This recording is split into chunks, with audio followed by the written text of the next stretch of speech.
Um jovem acaba ficando preso dentro de um mundo incrível de fantasia, onde seu personagem já estava no nível máximo, e agora ele precisa coletar informações sobre aquele mundo para poder se adaptar a ele. E aí galera, aqui é o Natsu, e hoje nós vamos acompanhar o anime Overlord.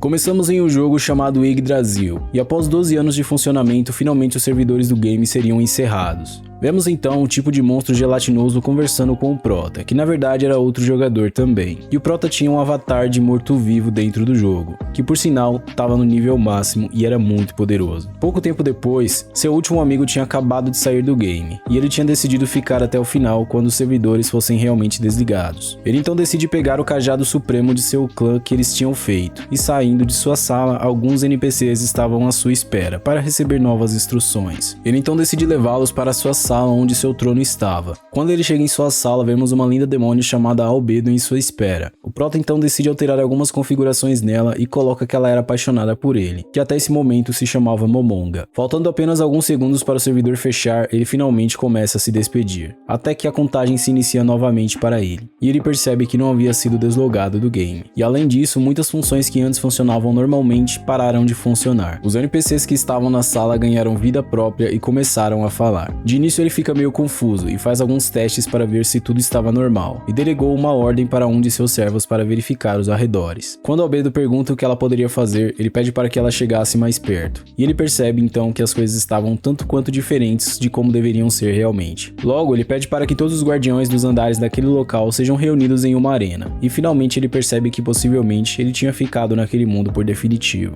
Na arena que ele tinha pedido para que os seus servos se reunissem, ele pede a ajuda de 2 elfos negros que apareceram para que ele pudesse fazer alguns testes com o cajado dele, para invocar magias. Ele lança uma magia contra os alvos e invoca um golem de fogo enorme, e os gêmeos elfos negros começam a lutar contra ele. Mais tarde chega mais uma de suas servas, e enquanto o Prota estava perdido em seus pensamentos, finalmente todos os guardiões estavam reunidos para receberem novas instruções de seu líder. Ele então explica que a tumba de Nazarick estava em uma situação desconhecida, e quando seu servo Sebas chega com seu relatório, ele percebeu que possivelmente a tumba havia sido teletransportada. Depois que o Prota saiu do local, Albedo e Sharutia começaram a ter um pequeno desentendimento, já que ambas desejavam ter ele somente para si. Logo, Momonga estava em uma sala testando se conseguia levantar uma espada, mesmo sua classe sendo um mago, e decide usar uma armadura para poder esconder sua aparência e também a estar apto para empunhar uma espada. Ao se teletransportar dali, ele se depara com alguns demônios que o serviam, e um de seus guardiões aparece em seguida, e diz que ele não poderia sair sem nenhum tipo de escolta, até que finalmente ele decide acompanhá-lo. Descobrimos então que na verdade o Prota só queria sair um pouco para pegar um ar e verificar a situação em que ele estava realmente. Ele então vê um de seus servos trabalhando para camuflar a tumba de Nazarick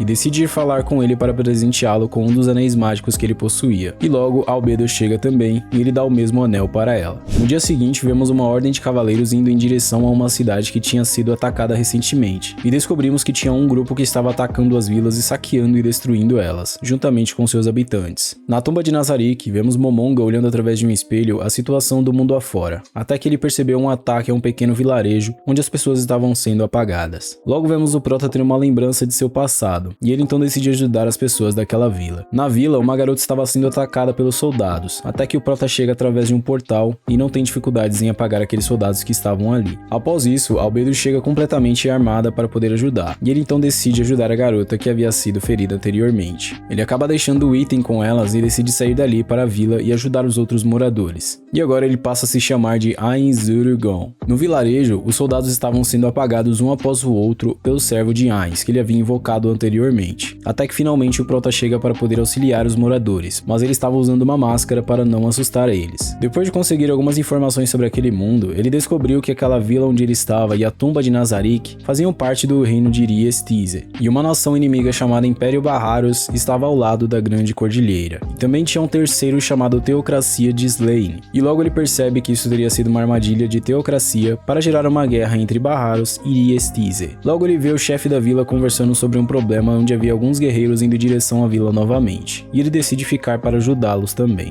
Em seguida os guerreiros chegam, e vemos que o líder deles se chamava Gazef Storonov, que era do reino de Riestize. Eles tinham sido enviados para exterminar os cavaleiros do Império que estavam causando aquele tumulto. Ainz então se apresenta e diz o motivo de estar ali, que era salvar aquela pequena vila. Logo Gazef pergunta se Ainz poderia ajudá-lo em sua luta, mas ele rejeita inicialmente, e após isso ele pede apenas para que ele protegesse os moradores novamente, caso acontecesse o pior com ele. O Proto aceita e entrega um pequeno item para Gazef, e finalmente ele parte para enfrentar os soldados de Teocracia. Gazef avança juntamente com seus homens para poder derrotar os soldados, mas quando estava de frente para o líder deles, todos os monstros começaram a focar seus ataques em apenas Gazef, e ele era o único soldado de pé até aquele momento. Depois de muita dificuldade, finalmente Ainz decide trocar de lugar com Gazef através do item que ele deu, e agora a verdadeira brincadeira iria começar. Eles iniciam o ataque contra o Prota, mas suas marionetes foram derrotadas logo em seguida sem dificuldades. Todos os soldados começaram a atacar ele ao mesmo tempo, mas de nada funcionou. O líder então decide atacar com o segundo monstro mais forte deles, porém de nada adiantou contra o Prota, que acaba com ele com um golpe só. Após toda essa humilhação, ele decide invocar sua arma suprema, que era o monstro de nível mais alto que ele tinha, um anjo enorme com poder bem alto, porém o Prota se mostra decepcionado ainda assim. Logo, o anjo lança o ataque, e Ainz se deixa ser acertado para testar sua resistência, enquanto o Albedo começa a ficar louco querendo acabar com os soldados, mas o Prota estava tranquilo com tudo aquilo. Ele então lança o feitiço que acaba com o anjo em segundos, enquanto o líder dos soldados estava completamente desesperado para não morrer. Depois de derrotar eles, Albedo estava admirando seu mestre. Em sua tumba, juntamente com seus guardiões, ele anuncia seu novo nome, e agora oficialmente ele passa a se chamar de Ainz Urugon.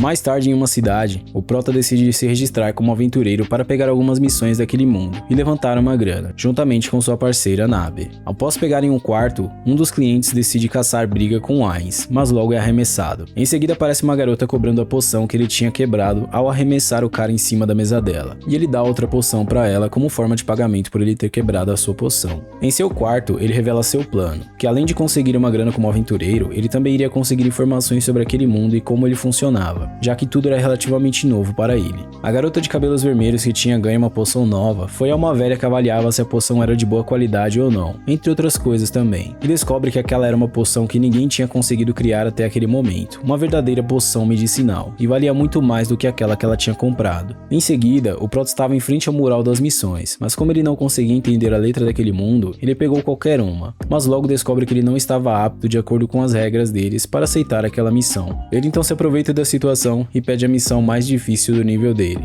Em seguida, aparece um grupo de aventureiros lançando uma proposta para que o Prota se juntasse a eles. Após discutirem um pouco, Ainz acaba aceitando a proposta que os aventureiros lançaram e decide ajudá-los em sua jornada. E logo quando estavam descendo as escadas, um jovem aparece requisitando os serviços de Ainz como guarda-costas. Então descobrimos que o nome do jovem é Unfiria Bareare. Ele então explica ao Prota sobre a missão, e ele logo em seguida recruta os aventureiros que ali estavam com ele, para poder concluir a missão com maior precisão. Após todos os lados concordarem, temos um corte de uma personagem secundária entrando em algum tipo de túmulo ou coisa do tipo. Logo ela mostra um item que poucas pessoas conseguiriam usar, mas tinha um rapaz que conseguiria usar qualquer tipo de item mágico que dessem para ele, e era justamente o Bareare, e vemos que ela tinha interesse em usá-lo para atingir seus objetivos. No meio da jornada do Prota, eles decidem fazer uma pausa para descansar um pouco. Depois de um tempo enquanto retomavam sua jornada, alguns monstros apareceram para poder pará-los, mas o Prota e seus companheiros começaram a exterminar eles com facilidade, e logo os monstros começaram a fugir. Em seguida, o Prota descobre que agora ele tinha que cortar uma parte do monstro que ele derrotou para receber uma recompensa na guilda de aventureiros, já que os monstros agora não dropavam mais um cristal como normalmente é em alguns animes desse tipo. Naquela noite, enquanto eles acampavam, o Prota fica receoso de comer a sopa que estavam servindo, já que se ele comesse iria escorrer tudo por seus ossos, já que ele era apenas um esqueleto, e decide dar a desculpa de que eles não poderiam comer na frente de mais de 4 pessoas no dia em que eles tirassem uma vida, e que isso era uma regra de sua religião. Enquanto o Prota sai dali, os aventureiros continuavam sua conversa, e é revelado que o Prota está no mesmo nível que os aventureiros mais poderosos, mas eu acho que ele é ainda mais forte que eles. Em uma cidade desconhecida, a garota estranha estava coletando informações sobre Bareare, e vemos que ela tem o poder de controlar aqueles que sua espada atravessava. E galera, se você quer ver a parte 2 desse anime top, deixe seu like. Se esse vídeo bater 100 likes, eu faço a parte 2 dele. E se você pudesse ficar preso no mundo de algum anime que você gosta, qual você escolheria ficar? Eu gostaria de ficar no mundo de Sword Art Online, já que é um dos meus animes favoritos. Muito obrigado por ter me assistido até aqui, um forte abraço e tamo junto.